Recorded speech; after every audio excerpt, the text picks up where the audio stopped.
নবীজি সাল্লাল্লাহু আলাইহি সাল্লাম বলছেন, দুনিয়ার মানুষ ভালো করে জানো, সাবাতুন ইউযিল্লুহুমুল্লাহু ফি যিল্লি ইয়াওমা লা যিল্লা ইল্লা যিল্লু।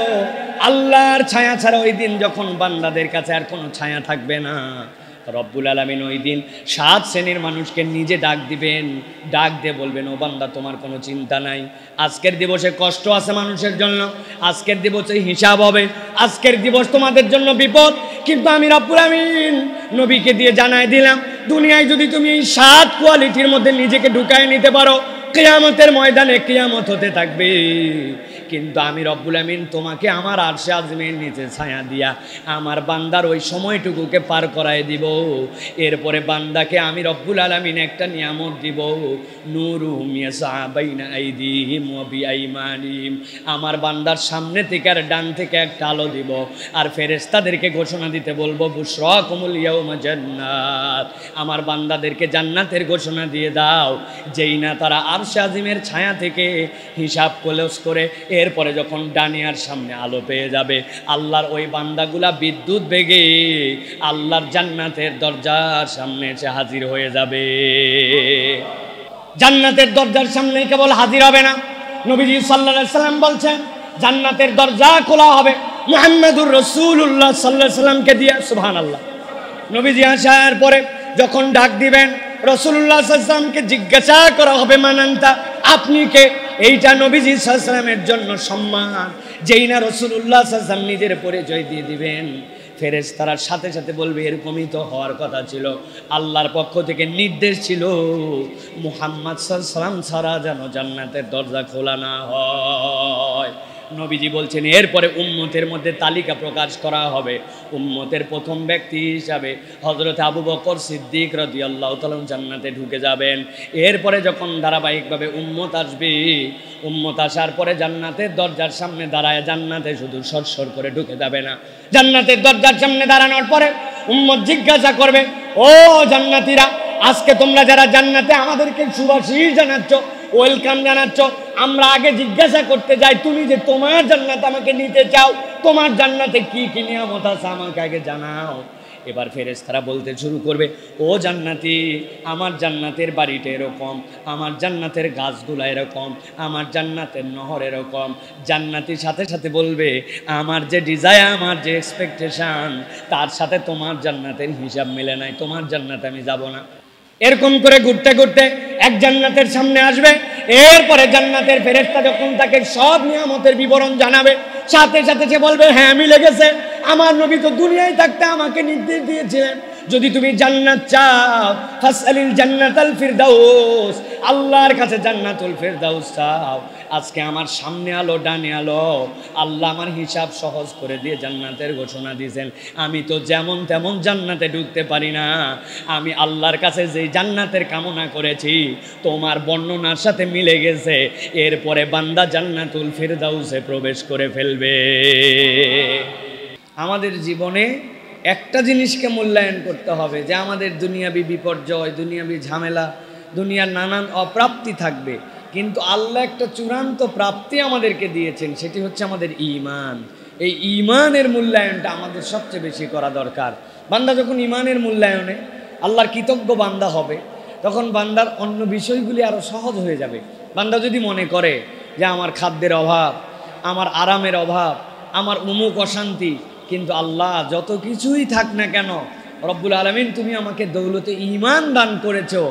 আমার পাশাপাশি এমন কতকগুলা ফ্যামিলি আছে, একই সাথে আমরা বড় হয়েছি, যারা অন্য ধর্মাবলম্বী, একই সাথে বড় হয়েছি, তাদেরও বিয়ে হয়েছে, আমাদেরও বিয়ে হয়েছে, আমাদেরও বাচ্চা হয়েছে, তাদেরও বাচ্চা কাচ্চা হয়েছে, তাদের ফ্যামিলির থেকেও মারা যাওয়ার পরে তাদেরকেও শেষ কৃত্য করে তাদেরকে তাদের জীবন অবসান হয়েছে, আমাদেরও হয়েছে, কিন্তু পাশাপাশি দুইজন, একজন ঈমানওয়ালা আর একজন ঈমান ছাড়া। ঈমানদার যদি ঈমান নিয়ে কবরে যায় নিশ্চিত জান্নাতের পথযাত্রী, আর বেঈমান সে দুনিয়ায় যে অবস্থানেই থাক না কেন যদি ঈমানহীন কবরে যায় তাহলে সে তো জাহান্নামী। আল্লাহ আমার কি এমন যোগ্যতা ছিল যে তুই পাশাপাশি দুই বাড়িতে থাকার পরেও তুমি আমাকে ঈমানের ফ্যামিলিতে দিছো, আর সেই ব্যক্তিটা আমার সাথে পাশাপাশি 50, 60, 70, 100 বছর থেকেও ঈমান পাইল না। বান্দা যখন একবার এই মূল্যায়ন নিজের হৃদয়ে করবে, আল্লাহ যে বলছেন লা ইন শাকারতুম লা আযীদান্নাকুম, এইটার সর্বোচ্চ লেভেল হচ্ছে ইমানের জন্য আল্লাহর কাছে কৃতজ্ঞ হওয়া, যে আল্লাহ তুমি আমাকে মুসলিম বানাইছো, তুমি আমাকে মুমিন বানাইছো, আল্লাহ তুমি আমাকে দ্বীনের উপরে রাখছো, ন্যূনতম হেদায়েতের রাস্তায় আমি চলি। এই ফিলিং যদি বান্দার হৃদয়ে আসে, আল্লাহ তার বাকি নিয়ামত বাড়াই দিবেন, সুবহানাল্লাহ। কিন্তু আমরা কিন্তু অপ্রাপ্তি বেশি খুঁজি ভাই, কি পাইলাম না, এর হিসাবের কোনো শেষ নাই। আমার ওস্তাদ আব্দুল্লাহ জাহাঙ্গীর রহমাহুল্লাহ বলতেন এই কথা, মাঝে মাঝেই বলতেন, এই দারুস সালাম মাহফিল অন্তত 20 বার বলছেন, তোমাদেরকে যদি বলা হয় একটা তালিকা করো আজকে সকাল থেকে এই পর্যন্ত অপ্রাপ্তি কি, ওই ব্যক্তি বলবে ভাই খাতা কলম ছাড়া সম্ভব না, এত পরিমাণ আমার অপ্রাপ্তি। বাড়ির থেকে বউয়ের সাথে গন্ডগোল, বাচ্চা কাচ্চা কথা শোনে না, শরীরে ব্যারাম, আরাম নাই, যা কামাই করি তাতে চলে না, অফিসের বস খারাপ, কর্মচারী খারাপ, আমার পরিবেশ খারাপ, ভাল লাগে না, বাসে উঠবো সিরিয়াল পাই না, উঠলেও ভিতরে সিট পাই না, ভাড়া বাইরে গেছে, বাজারে গেলে বাজার গরম, পরিবেশ গরম, যে খাবার কিনে আনতেছি টাকা দিয়ে ওর মধ্যে বিষ, ওর মধ্যে যেটা এটা কি 1 নম্বর না 2 নম্বর, আবার বাড়িতে আসলাম, আসার পরে বউয়ের সাথে খ্যাস খ্যাস, জীবনটা শেষ ভাই, তেজপাতা হয়ে গেছে, বলে না ভাই? ওই লোককেই যদি বলা হয় আজকে সকাল থেকে এই পর্যন্ত তোমার প্রাপ্তির একটা তালিকা বলো, ও হাত দিয়ে খুঁজে পায় না, কি প্রাপ্তি আর বুঝলামই না তো, কোথায়, কোনো ডাইনি বামে কিছুই খুঁজে পায় না।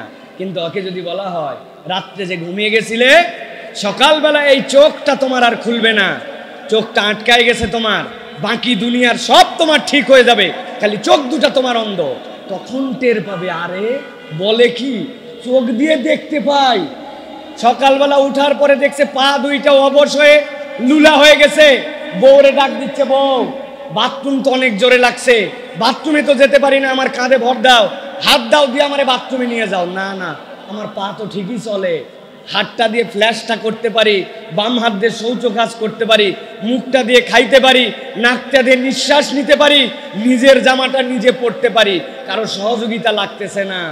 তখন টের পায় বান্দা যে আল্লাহর কত নিয়ামত আমাদের চারপাশটাকে ঘেরাও করে রাখছে, কিন্তু আমরা নিয়ামত খুঁজে পাই না, আমরা শুধু অপ্রাপ্তি খুঁজে বেশি পাই, ঠিক কিনা?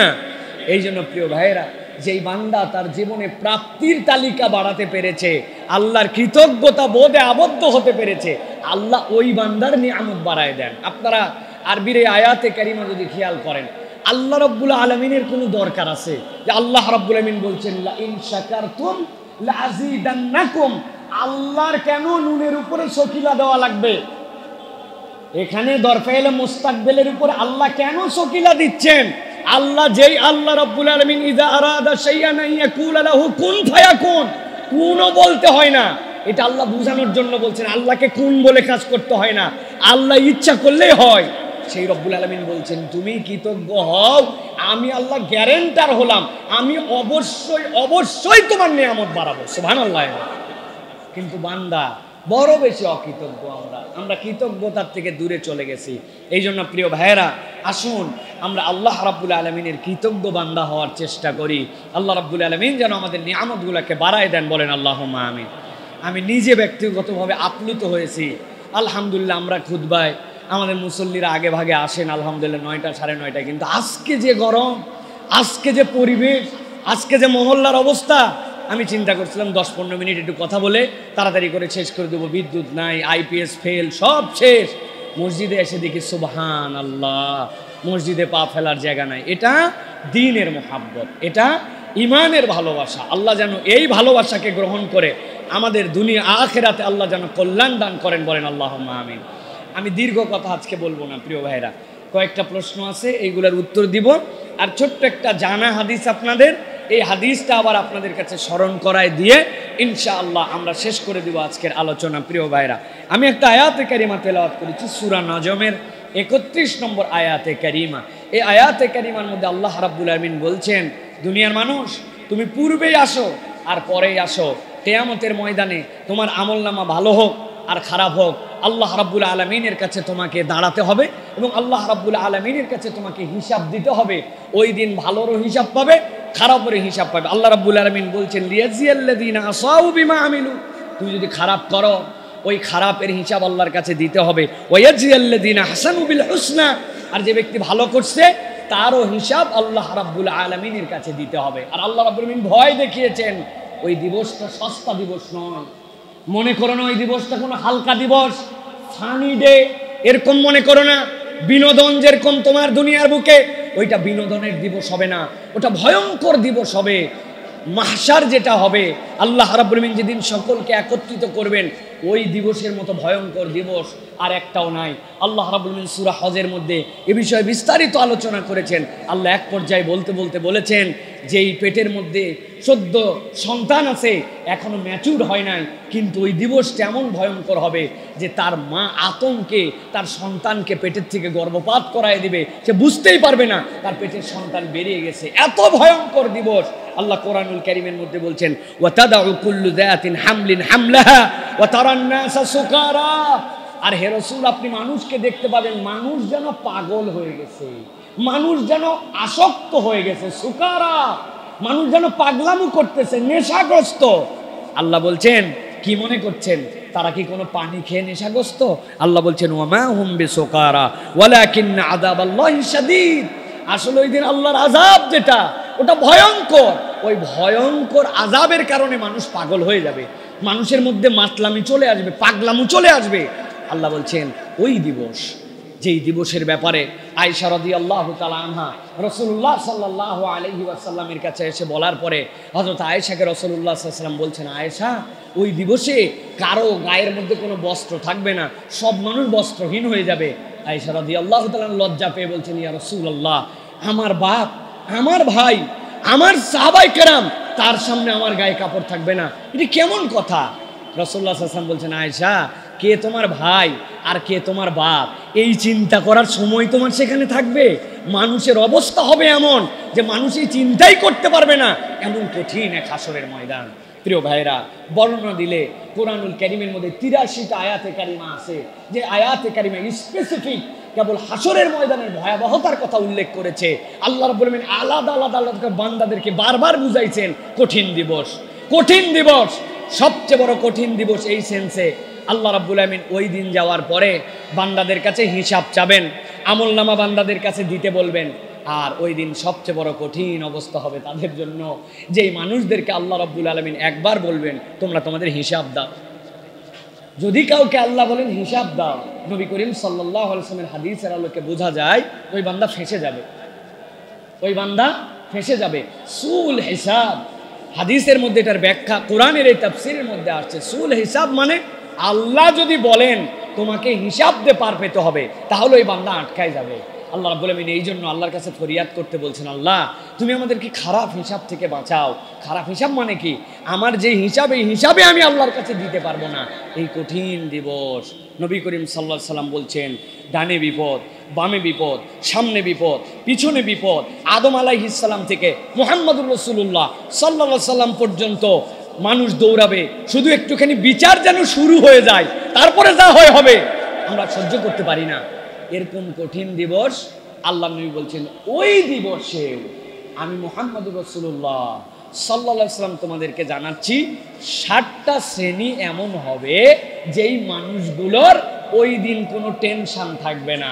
আল্লাহ রাব্বুল আলামিন তাদেরকে এমনভাবে আল্লাহ রাব্বুল আলামিনের কাছে রাখবেন যে ওই মানুষগুলো মৃদু কণ্ঠে, হাসিস আরবিতে বলা হয়, একজন আরেকজনের সাথে কানে কানে যে কথা বলো, হাসিস, একটু ফিসফিস করে, ভাই কেমন আছেন, ভালো আছেন, অবস্থা কি আপনার? আমার অবস্থা ভালো। এই যে মানুষ কেবল একজন আরেকজনের শুনতে পাচ্ছে, আল্লাহ বলছেন তাদেরকে আল্লাহ এত ভিআইপি মর্যাদায় রাখবেন যে পুরা কিয়ামতের ময়দান বিপর্যস্ত, কিন্তু এই মানুষগুলো একটা মৃদু ফিসফিসানি কণ্ঠও শুনতে পাবে না। আল্লাহ তাদেরকে আলাদা একটা পরিবেশে রেখে আল্লাহ জান্নাতে ঢুকায় দিবে। ওই জান্নাতে যাওয়ার আগে নবী করিম সাল্লাল্লাহু আলাইহি ওয়াসাল্লাম বলছেন 60টা শ্রেণীকে আল্লাহ রাব্বুল আলামিন তার আরশে আজিমের ছায়া দিবেন, যেই দিন আল্লাহর ছায়া ছাড়া আর কোনো ছায়া থাকবে না। এই হাদিস জীবনেও শুনেননি এরকম এখানে একজন লোকও নাই, ঠিক কিনা ভাই? সবাই জানি আমরা, কিন্তু কোরআন আমাদেরকে বলছে ফাযাক্কির ফাইন্না যিকরা তানফাউল মুমিনিন, ফাইন্না যিকরা, আল্লাহ বলছেন স্মরণ করান। আপনার উম্মতকে আবার বলেন, আবার বলেন নিশ্চয় আপনার উম্মত এই জিকিরের দ্বারা কল্যাণ পাবে। তো আজকে আমরা সংক্ষিপ্ত সময়ে এই যে কঠিন গরম, এই যে কঠিন পরিবেশ চলতেছে আমাদের, এই পরিবেশে আমরা একটু ফিল করতে পারছি কষ্টটা কি, গরমটা কি, বিদ্যুৎ না থাকার ফিলিংসটা কি।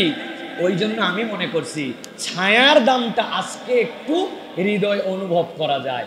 এই যে মসজিদে আপনারা বসে আছেন, ফ্যান নাই, কষ্ট হচ্ছে আপনাদের, এসি বন্ধ, কিন্তু বলেন তো ভাই, এই মসজিদে বসাটাই আমাদের এই মিরপুর গাবতলীর রাস্তার মধ্যে যদি এখন এই জায়নামাজ দিয়ে বসা লাগতো, তাহলে কি আমাদের জন্য এখান থেকে কতটুকু ভয়াবহ কঠিন হতো কিনা ভাই?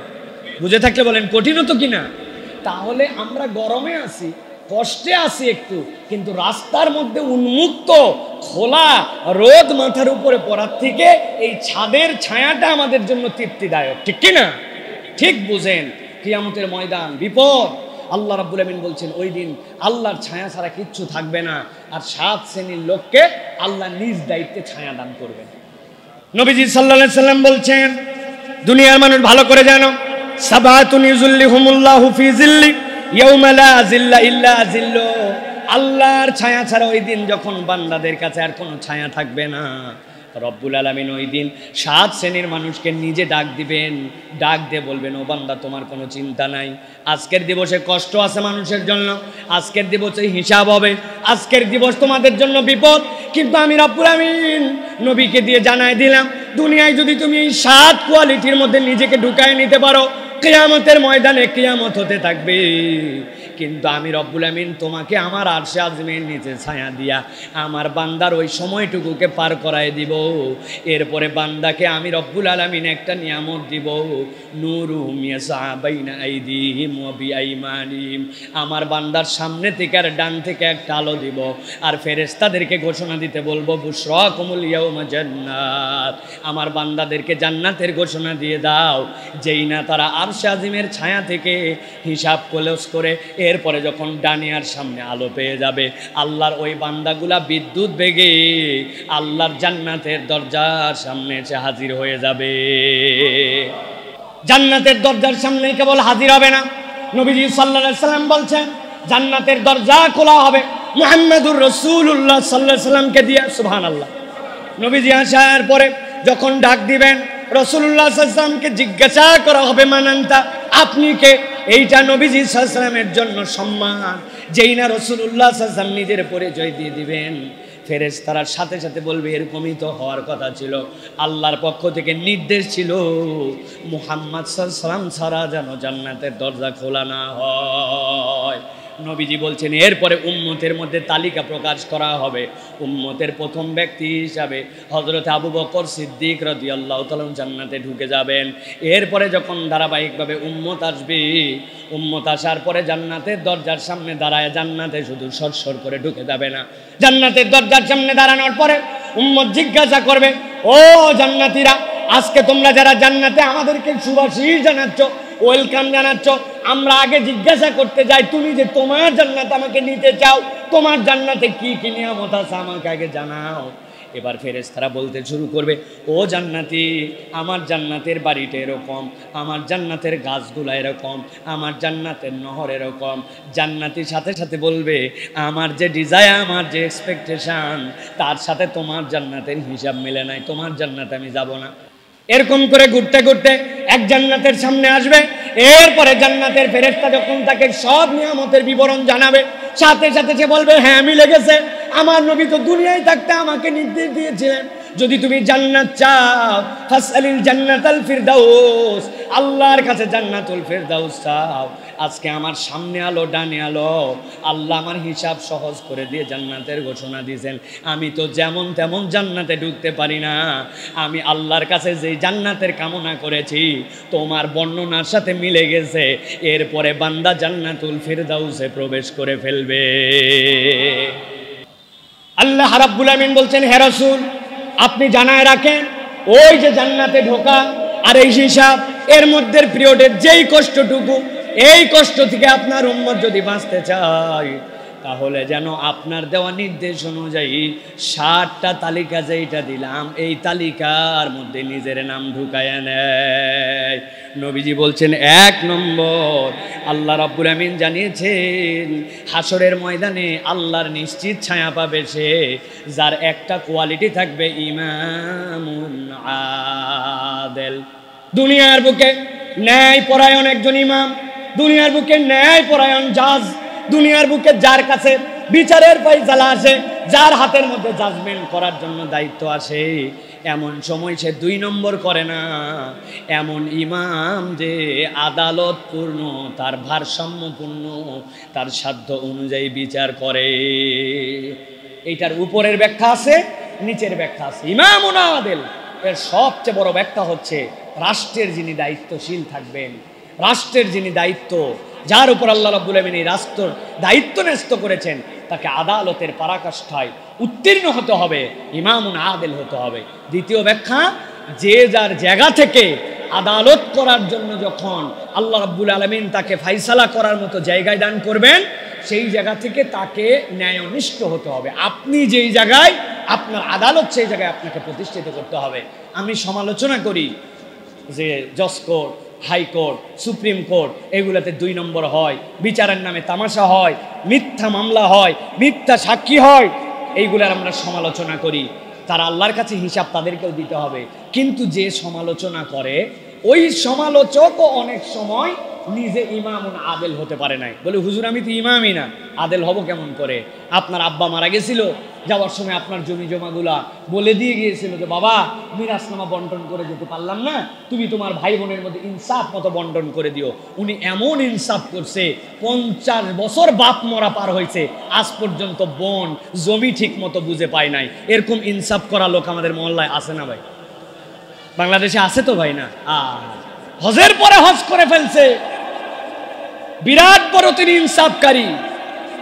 সরকারের জমির উপরে সানসেট ঠেলে বের করে দিছে, বাউন্ডারি ওয়াল ঠেলে বের করে দিছে, মসজিদের আবার আজীবন দাতা সদস্য আছে না ভাই? কি ইনসাফ উনি করছে আপনি জানেন না প্রিয় ভাইরা। ইমামুন আদেল, ইমামুন আদেল মানে কেবল ওই রাষ্ট্রপতি আর কেবলমাত্র বিচারপতি নয়, তারা সর্বোচ্চ লেভেলের। কিন্তু আল্লাহ আপনাকে যেই জায়গাতে বিচার করার মতো জায়গা দিয়েছে, ওই জায়গাতেও আপনাকে আদালত করতে হবে প্রিয় ভাইরা। অতএব যে যার জায়গা থেকে, রাসূলুল্লাহ সাল্লাল্লাহু আলাইহি ওয়াসাল্লামের কাছে একজন সাহাবী আসছে, এসে বলছে ইয়া রাসূলুল্লাহ, আমার এই ছেলেটাকে আমি খুব পছন্দ করি, আমার ছেলের জন্য আমি একটা খাদেম রেখে দিছি। নবীজি বলেন এদিকে আসো, তোমার ছেলে নিয়ে কয়জন? বলে ইয়া রাসূলুল্লাহ আলো ছেলে আছে। বলে তুমি কি তোমার সব ছেলের জন্য খাদেম রাখছো? বলে না ইয়া রাসূলুল্লাহ। বলে হয় সকল ছেলের জন্য খাদেম রাখো, না হলে এই ছেলের যে খাদেম এটাকে সরাই দাও, নচেত তুমি তোমার সন্তান হওয়ার পরেও, তোমার টাকায় খাদেম রাখার পরেও তুমি তোমার সন্তানদের মধ্যে আদালত কায়েম করতে পারো না। সুবহানাল্লাহ। কি বিচার, কে ন্যায়নিষ্ঠতা! রাসূলুল্লাহ সাল্লাল্লাহু আলাইহি ওয়াসাল্লাম এটা আমাদেরকে শিখিয়েছেন। অতএব আমার যে জায়গাতে আদালত কায়েম করার মতো একটু প্লেস থাকবে, একটু পরিবেশ থাকবে, আপনাকে মনে রাখতে হবে আমাকে ইনসাফ কায়েম করতে হবে, 2 নম্বর করার কোনো সুযোগ নাই। এটা যদি করি, আল্লাহ রাসূল সাল্লাল্লাহু আলাইহি ওয়াসাল্লাম বলছেন হাসরের ময়দানে তোমার টেনশন করতে হবে না, আল্লাহর ফেরেশতা তোমার ঘাট ধরে নিয়ে এসে আল্লাহর আরশে আজিমের ছায়ার নিচে তোমাকে বসায় দিবে। সুবহানাল্লাহ। অতএব প্রিয় ভাইয়েরা, এই যে আদালত করার মানসিকতা, ইনসাফ করার মানসিকতা, এটা হৃদয়ের মধ্যে ধারণ করে নিতে হবে প্রিয় ভাই। নিজেদের আত্মসমালোচনা করতে হবে, আমার কোন জায়গায় গ্যাপ আছে, আমি আসলে 2 নম্বর এরকম কিছু করে ফেলছি কিনা।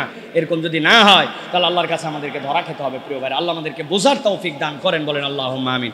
2 নম্বরে সংক্ষেপে বলছি, আল্লাহ রাসূল সাল্লাল্লাহু আলাইহি ওয়াসাল্লাম বলছেন ওয়াশাবুন নাশা ফি ইবাদাতিল্লাহি তাআলা। আর এমন যুবক, যেই যুবক তার যৌবন কালটাকে আল্লাহ রাব্বুল আলামিনের ইবাদতের মধ্যে নিমজ্জিত রেখেছিল। সুবহানাল্লাহি ওয়া বিহামদিহি। আমরা যেরকম মনে করি যে কি ব্যাপার ভাই, মুখে আপনার দাড়ি নাই কেন? কি ব্যাপার ভাই, এখন পর্যন্ত আপনি নামাজ কালাম পড়েন না কেন? কি রে ভাই, আপনি এখন পর্যন্ত মসজিদমুখী হলেন না কেন? বলে আমার আব্বা বিয়ার পরে, আমি হওয়ার পরে, 40 বছর হওয়ার পরে আমার ফ্যামিলিতে নামাজ পড়ছে, আল্লাহ দিলে এখনো বয়স হয় নাই, বয়স হওয়ার পরে এরপরে আমিও নামাজ কালাম ধরবো। আমাদের অনেকের টেন্ডেন্সি, মেন্টালিটি এরকম আছে। কিন্তু আল্লাহ বলছেন এই মেন্টালিটিটা ভালো মেন্টালিটি নয়। তুমি যদি হাসরের দিনে অটোমেটিক আল্লাহর আরশের ছায়ার নিচে তোমার স্থান পেতে চাও, আল্লাহ রাব্বুল আমিন বলছেন ওয়াশাবুন নাশা ফি ইবাদাতিল্লাহি তাআলা, তার যৌবনকালটা সে এলোমেলো কাটায় নাই, আল্লাহর ইবাদত আল্লাহ নির্দেশিত পথে সে তার যৌবনকাল পার করছে, ওই যুবকের কোনো চিন্তা নাই। ওই যুবক যখনই মারা যাক, আল্লাহ রাব্বুল আলামিন আরশে আজিমের ছায়ার নিচে ওই যুবকের জন্য জায়গা দিয়ে দিবেন। সুবহানাল্লাহ। অতএব আমার তরুণ, আমার যুবক, আমার প্রিয় ভাইয়েরা, আপনাদের জন্য বলবো, কাল ক্ষেপণ করে সময়ের আবরণে নিজেকে ঢাকায় রেখে অপেক্ষার প্রহর গুনায়ে আমরা যেন নিজেদের জীবনকে নষ্ট না করি। এই যুবককাল এটা হচ্ছে আমাদের জন্য বিরাট নিয়ামতের সময়। এই যৌবন আমাদের জন্য বিরাট নিয়ামতের সময়। অনেক মুরব্বী আছে দেখবেন আপনারা, আসরের নামাজের পরেও মসজিদে বসে থাকে, মাগরিব পর্যন্ত বের হয় না। আছে না ভাই? আছে না? কি জন্য বসে থাকে বলেন তো ভাই? জানেন আপনি? ওই মুরব্বীর আর কোনো কাম নাই। রাগ করেন না, আলহামদুলিল্লাহ সব মুরব্বীও বসে থাকতে পারেন না। যিনি বসে থাকেন তাকে আমি ক্রিটিসাইজ করছি না, আল্লাহ তার ইবাদত কবুল করেন, কিন্তু আসলে ওনার করার মতো কিছু নাই। আর আসরের পরে আমার কাছে করার মতো যত কিছু আছে ওই মুরব্বী কেমনে করবে? কিন্তু আল্লাহর বান্দা ওই সময় দিয়েছে আল্লাহর জন্য, সে আল্লাহর জন্য তার সময়কে, ডেডিকেটেড সময়কে আল্লাহর জন্য সে ওয়াকফ করে দিছে। মুরব্বী একটা বাড়ির থেকে এখন মসজিদে থাকায় তার কাছে ভালো লাগে, এই জন্য রমজান মাসে শেষে ইতিকাফ করে। আরেকটা ইয়াং রমজানের শেষ দিনে তার বাজার আছে, সদাই আছে, তার চুল কাটা আছে, তার আধুনিক পোশাক কেনা আছে, ঈদ মার্কেটিং আছে, সবগুলাকে বাদ দিয়া ওই যুবক আল্লাহর জন্য ডেডিকেটেড হয়ে ওই যুবক মসজিদের মধ্যে এসে রমাদান মাসে আল্লাহর জন্য ইতিকাফ পালন করছে। এটা এত সোজা কাজ নয়। আল্লাহর নবী বলছেন এটা এমন কাজ যেই কাজের বিনিময়টাও সোজা নয়। যেই যুবক আল্লাহর জন্য তার যৌবনের ইবাদতে ব্যয় করছে, আল্লাহ আরশে আজিমের নিচে তার জন্য একটা ছায়ার স্থান সংরক্ষণ করবেন। সুবহানাল্লাহ। এই জন্য আমার প্রিয় তরুণ, আমার প্রিয় যুবক, ইবাদতের যেইগুলা ফরজ এগুলো কখনো ছাড়বেন না। দুইটা ইবাদত তরুণদের জন্য গুরুত্বপূর্ণ, দুইটা, মাত্র দুইটা। এক নম্বর সালাত, আর দুই নম্বর বাপ মায়ের কথা শোনা। বাকি ইবাদত সবগুলো আপনার জন্য, আর ইবাদতই নাই তো আপনার জন্য। আর হিসাব মিলাই দেখেন, আপনি এখনো এমন পরিমাণ কামাই করেন নাই যে আপনার জাকাতের হিসাব বের করতে হবে। আপনি এখন পর্যন্ত এমন পরিমাণ এঙ্গেজমেন্ট আপনার অন্য জায়গায় হয় নাই যে যেইগুলোতে আপনার অধীনস্থদের বা বিচারে এই এর মধ্যে যেতে হবে। আপনার ইবাদতই দুইটা, আজান হয়েছে, মসজিদের সাথে আপনার সম্পর্ক, আপনি নামাজ ছাড়েন না। আর দুই নম্বর ওয়াকাদা রাব্বুকা আল্লা তা'বুদু ইল্লা ইয়্যা ওয়া বিল ওয়ালিদাইনি ইহসানা, বাপ মায়ের কথা শুনে চলেন। এই দুইটা নিয়ম যদি আপনি আপনার 18 থেকে শুরু করে 35 পর্যন্ত আপনার লাইফে প্র্যাকটিস করতে পারেন, আল্লাহ আপনার জীবনকে বিরাট রঙিনভাবে উদ্ভাসিত করে দেবেন ইনশাআল্লাহ। এইটা আপনার জন্য লাগবে প্রিয় ভাইরা।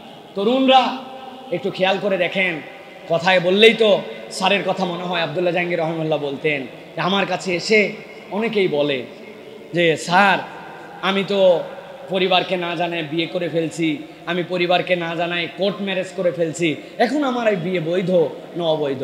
স্যার বলেন ওই ছেলেটার দিকে তাকায়া আমার মনের মধ্যে বড় মায়া হয়। কেন মায়া হয়? বলবেন ও বিয়ে করে ফেলছে এই জন্য মায়া হয়। বলে না, দেখো এই ছেলেটা এমন একজনের সাথে সম্পর্কিত হয়েছিল, সম্পর্কটা তার হারাম ছিল, সম্পর্কটা তার অবৈধ ছিল, কিন্তু পারিপার্শ্বিকতায় সে একটা গুনার মধ্যে পড়ে গেছে। কিন্তু তার সমাজ, তার পরিবার, তার আব্বা, তার ফ্যামিলি, তার বন্ধু কেউ তাকে ইমানের প্রতি উৎসাহিত করে নাই। ওর ভিতরে একটা ইমানের বাতি আছে যেটাতে মনে হয়েছে সম্পর্কিত হয়েছি, কিন্তু আমি যদি তার সাথে শারীরিক সম্পর্কে লিপ্ত হই, বিবাহ পূর্ববর্তী যদি তার সাথে আমি তার বেডে চলে যাই, তাহলে তো আমি জেনাকার হয়ে যাব। এখন সে তার কামনা আছে ভিতরে, কিন্তু তার ইমান তাকে একটু উস্কায় দেয় যে না এই কাজ করিস না, অন্তত পক্ষে বিয়ে কর, বিয়ে না করলে তুই বাঁচবি না। পরিবার কিরকম বেহায়া আমাদের পরিবার এক পর্যন্ত জানতো ছেলের অবস্থা কি, কার সাথে ঘোরে, পরিবার কিছু বলে নাই, করুগা। কিন্তু যেই না সে বিয়ে করে ফেলছে বৈধটা, এখন পরিবার তাকে মানবে না, নিবে না, ত্যায্য করে দিবে। অথচ সে যে ইমানের দাবিটা দেখাইছে এটা সমাজ তাকে সাপোর্ট করে নাই, আল্লাহ তার ইমানের নূর দিয়ে তাকে এই পর্যন্ত হেদায়েতের রাস্তায় রেখেছে। স্যার বলেন ফতুয়া পরে, আগে তুমি এই বাস্তবতাটা কল্পনা করো। প্রিয় ভাইরা, এই জন্য বলবো এই সমাজ, এই আশপাশের পরিবেশ কেউ আমাদের বন্ধু না, কেউ আমাদেরকে সাপোর্ট করে না। আপনার সাপোর্ট হচ্ছে আপনার কোরআন, আপনার ইসলাম, আপনার ইমান। এই হেদায়েত যদি হৃদয়ে ধারণ করতে চান, এই দুইটা আমল বাদ দিবেন না। নামাজ এনিহাউ আপনাকে আদায় করতেই হবে, আর বাপ মায়ের কথা শুনতে হবে। বাপ মা এমন একটা কথা বলছে আপনার পছন্দ হয় না, ভাল লাগে না, আনস্মার্ট লাগে, চুল কাটা তারটা যেই স্টাইল বলে আমার পছন্দ হয় না। মা 40 বছর আগের বাপ মা, এখনকার দুনিয়া বুঝে নাকি? হ্যাঁ, এখনকার কিরকম করে চলতে আপনার মনের মধ্যে উস্কায় এগুলা, কিন্তু আপনি দাঁতে দাঁত চেপে বাপ মায়ের সাথে বেয়াদবি করেন নাই, তাদের কথার উপরে কথা বলেন নাই, তাদের কথাটা মেনে নিছেন। আপনার নিজের চোখ দিয়ে পানি পড়ে গেছে অন্তত যে বাপ মা এটা কি বলে, এটা কথা কিনা। আপনি যদি মেনে সহ্য করে নিতে পারেন, আর যদি আপনি আল্লাহ রাব্বুল আলামিনের সালাতকে কন্টিনিউ করতে পারেন, আপনি লিখে নেন, মোবাইল বের করে কাগজ কলম নাই, নোটের মধ্যে লিখে রাখেন আজকের ডেট তারিখ সহ। আপনার বয়স যদি আজকে 15 থেকে হয়, আপনি যদি এটা 35 বছর পর্যন্ত কন্টিনিউ করতে পারেন, আল্লাহ আপনাকে হেদায়েতের উপরে রাখবে, জীবনে আপনি বিভ্রান্ত হবেন না ইনশাআল্লাহ। এটা আল্লাহ রাব্বুল আলামিনের দেওয়া নিয়ামত। অতএব আল্লাহ রাব্বুল আলামিন বলছেন ওয়াশাবুন নাশা ফি ইবাদাতিল্লাহি তাআলা। 2 নম্বর, এমন যুবক যেই যুবক তার যৌবনটা আল্লাহর ইবাদতের মধ্যে পার করে দিছে। আল্লাহ রাব্বুল আলামিন ওই বান্দার জন্য কিয়ামতের ময়দানে, হাসরের দিনে আল্লাহ রাব্বুল আলামিন তার আরশে আজিমের ছায়ার নিচে তাকে জায়গা দিয়ে দিবেন। 3 নম্বরে আল্লাহ রাসূল সাল্লাল্লাহু আলাইহি ওয়াসাল্লাম বলছেন ওয়ারাজুলুন কলবুহু মুআল্লাকুম বিল মাসাজ ফিল মাসাজিদ। আল্লাহ নবী বলছেন এমন একজন ব্যক্তি, যেই ব্যক্তিটা তার অন্তরটা তার শরীরের মধ্যে যদিও থাকে, কিন্তু ওই ব্যক্তির সাথে মসজিদের সম্পর্ক এমন, নামাজের সম্পর্ক এমন, এমন ভালো লাগার সম্পর্ক। ও নামাজ পড়ে বেরিয়ে যায়, কিন্তু মসজিদে মুখী তার অন্তর থাকে, আবার কখন সালাতের ডাক আসবে। ব্যবসা করে, বাণিজ্য করে, দুনিয়াদারি করে, সব করে, কিন্তু অন্তরের মধ্যে তার মসজিদের সাথে একটা সম্পর্ক আছে। ফজরের আজানের আগে অ্যালার্ম দিয়ে রাখছে, কিন্তু তার আগে 3 বার ঘুমের মধ্যে তার ঘুম ভেঙে যায়। ওঠার পরে ঘড়ির দিকে তাকায় দেখে ফজরের ওয়াক্ত হলো কিনা, মিস হয়ে গেল কিনা। এই ভাবটা যে তার অন্তরের মধ্যে ঢুকে গেছে, মসজিদের সাথে তার সম্পর্ক। আল্লাহ নবী বলছেন যে মসজিদের সাথে তার দিল জুড়ায় দিবে আল্লাহ রাব্বুল আমিন হাসরের ময়দানে আরশে আজিমের নিচে তার জন্য ছায়ার ব্যবস্থা করে দিবে। মসজিদমুখী মানুষ, হৃদয়টা তার আল্লাহর ঘরের সাথে সম্পর্কিত। আল্লাহর ঘরে আসার অজুহাত খোঁজে না, আসার অজুহাত খোঁজে না। বান্দা সব সময় মসজিদে জামাতের সাথে সালাত আদায় করে। রাসূলুল্লাহ সাল্লাল্লাহু আলাইহি ওয়াসাল্লাম বলছেন এইটা আল্লাহর আরশে আজিমের ছায়াপ্রাপ্ত দলের মধ্যে অন্তর্ভুক্ত। 4 নম্বরে রাসূলুল্লাহ সাল্লাল্লাহু আলাইহি ওয়াসাল্লাম বলছেন ওয়ারাজুলানি তাহাব্বা ফিল্লাহি ইসতামা আলাইহি ওয়া তাফাররাকা আলাইহি। 2 জন ব্যক্তি কঠিন বন্ধুত্ব, কঠিন মহব্বত, কিন্তু এই মহব্বত কি জন্য? আল্লাহর জন্য। ও আল্লাহকে ভালোবাসে, ও দিন ইসলামকে ভালোবাসে, ও আল্লাহ রসুলকে মহব্বত করে, আমিও আল্লাহ রসুলকে মহব্বত করি। তাহলে আমাদের বন্ধুত্ব হয়েছে এই জন্য যে সেও দিন ইসলাম পছন্দ করে, আমিও পছন্দ করি। 2 জন এক হয়েছে। দোস্ত একটু আয় তো, তোকে দেখলে ভাল লাগে, একটু কথা হয় না কতদিন। ওই ইমানদার 2 জন এসে একত্রিত হয়েছে, আবার আলাদা হয়ে গেছে। দোস্ত আবার দেখা হবে, বিদায় নিলাম। কি জন্য? সে আমার একটা মুসলিম বন্ধু, সে আল্লাহ রসুলকে পছন্দ করে। আল্লাহর ভালোবাসায় 2 জন একত্রিত হয়, আবার 2 জন আলাদা হয়ে যায়। আল্লাহ বলতেছেন এই রকম যে ব্যক্তিদ্বয়, এই ব্যক্তিদ্বয়কেও আল্লাহ রাব্বুল আমিন তার আরশে আজিমের নিচে ছায়া দিয়ে দিবেন। সুবহানাল্লাহ।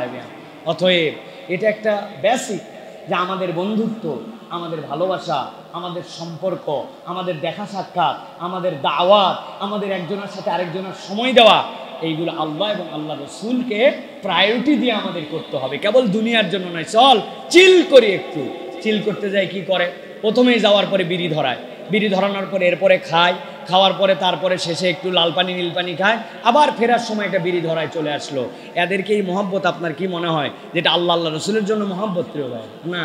কিন্তু আমাদের কালচার এরকম হয়ে গেছে, এখন আমরা চিল করতেছি, আমরা ঘুরতেছি। হ্যাঁ, আমরাও চিল করি, আমরাও চিল করি, কিন্তু চিল করার লেভেল আছে।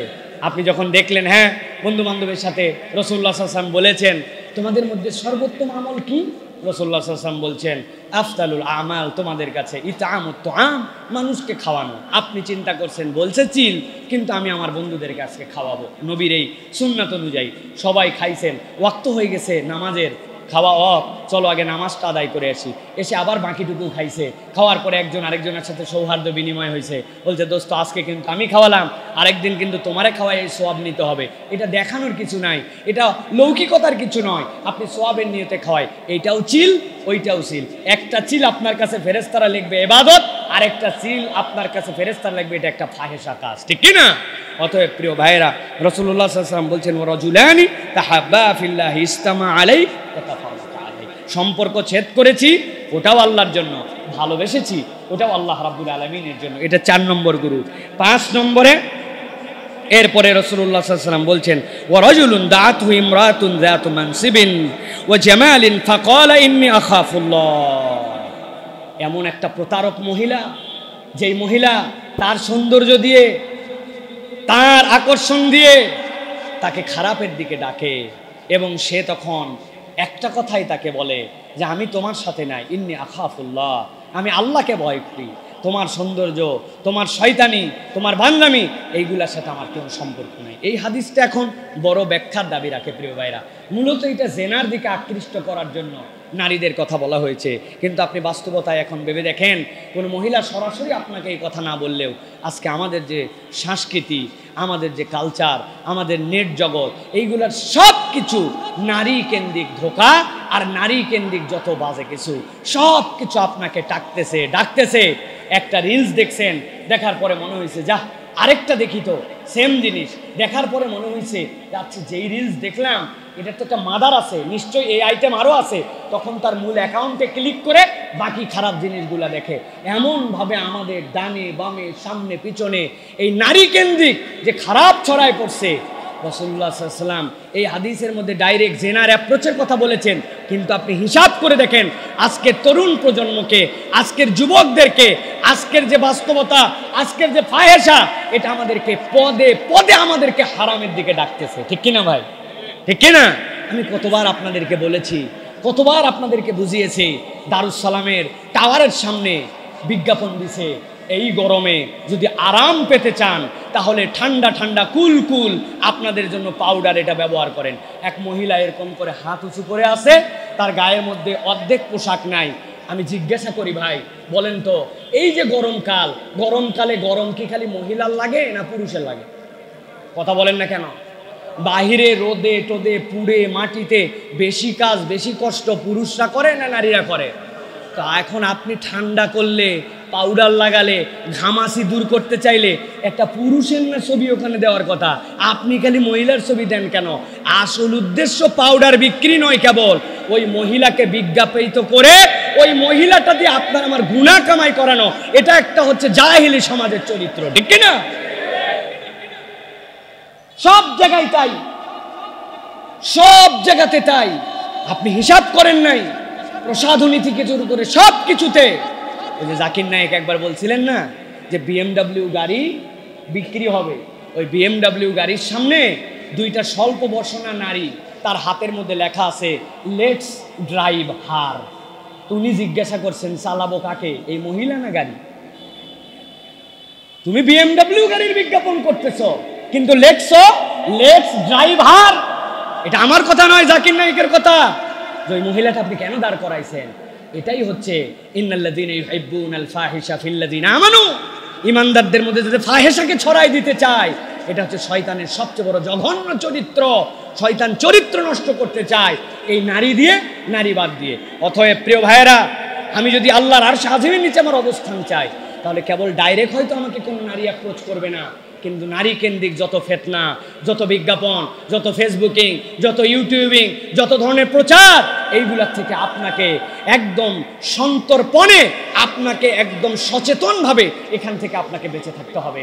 এই বেঁচে থাকা যদি কোনো যুবকের প্রচেষ্টা হয়, কোনো পুরুষের প্রচেষ্টা হয়, ইনশাআল্লাহ এই হাদিসের আলোকে আল্লাহ রাব্বুল আলামিন তাকে কিয়ামতের ময়দানে আল্লাহর আরশে আজিমের নিচে ছায়া দিবেন ইনশাআল্লাহ। প্রিয় ভাইরা, অতএব আমাদেরকে এটার জন্য কষ্ট করতে হবে ভাই।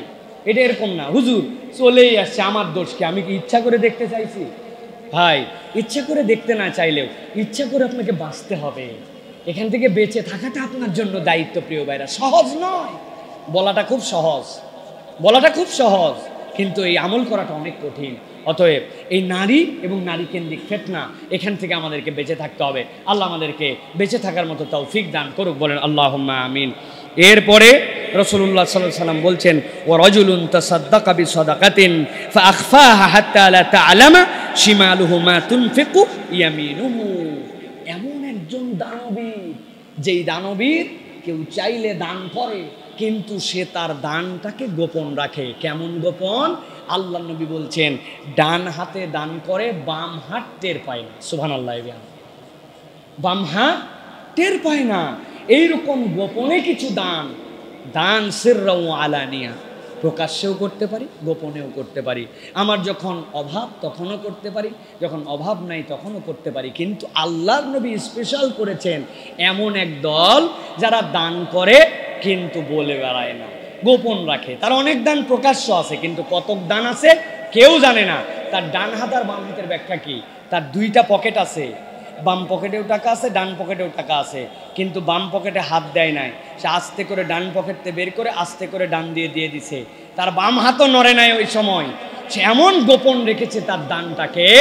আল্লাহ নবী করিম সাল্লাল্লাহু আলাইহি ওয়াসাল্লাম বলছেন এই গোপন দান আল্লাহ রাব্বুল আমিনের আরশে আজিমের নিচে তোমার জায়গা দিবে।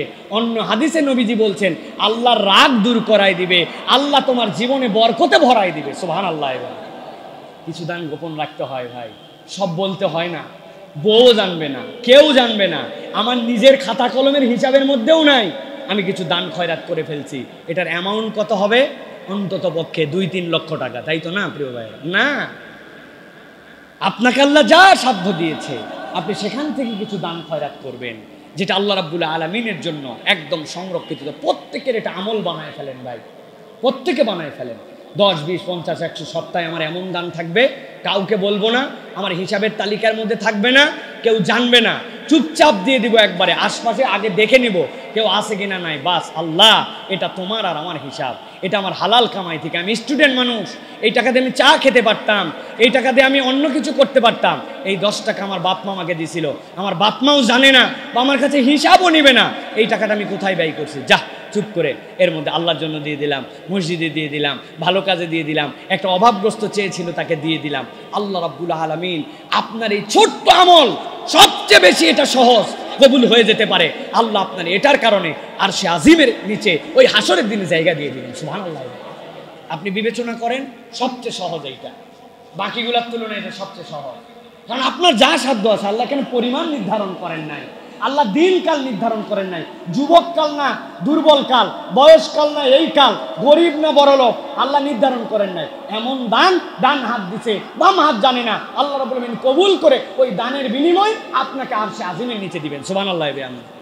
আল্লাহ রাব্বুল আমিন আমাদেরকে এটা তৌফিক দান করেন। সর্বশেষ রাসূলুল্লাহ সাল্লাল্লাহু আলাইহি ওয়াসাল্লাম বলছেন ওয়া রাজুলুন যাকারাল্লাহা খালিয়ান ফাফাদাত আইনা। এমন ব্যক্তি, আল্লাহ নবী সাল্লাল্লাহু আলাইহি ওয়াসাল্লাম বলছেন আরশে আজিমের নিচে রব্বুল আলামিন ফেরেশতাদেরকে তাদেরকে খুঁজাবেন, খুঁজায় ফেরেশতাদেরকে তাদেরকে জায়গা দেওয়াবেন। এমন ব্যক্তি, যেই ব্যক্তি এমন সময় উঠেছিল যেই সময় দুনিয়া ঘুমাইছিল, ডানের লোক জানে না, স্ত্রী জানে না, পরিবার জানে না, একা একা আল্লাহর জন্য দাঁড়ায় গেছে।